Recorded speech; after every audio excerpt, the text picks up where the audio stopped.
Welcome back, everybody. Today I'm going to teach you how to unblock someone on LinkedIn. Whether you've had a change of heart or simply need to reconnect with a professional contact, unblocking someone is a quick and straightforward process. Let's walk through it step by step.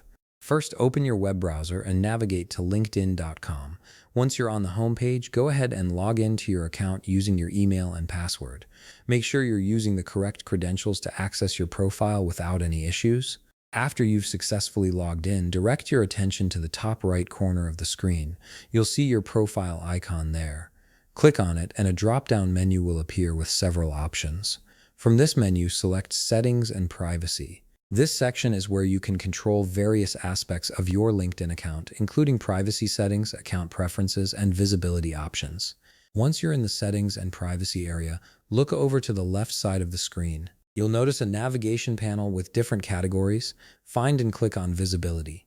This section manages who can see your profile, your connections, and importantly, who you've blocked on the platform. Now, scroll through the visibility settings until you find an option labeled Blocked Members. Click on it to open up the list of all the people you've previously blocked on LinkedIn. This list shows everyone you've restricted from viewing your profile or contacting you. In the Blocked Members section, you'll see the names and profiles of individuals you've blocked.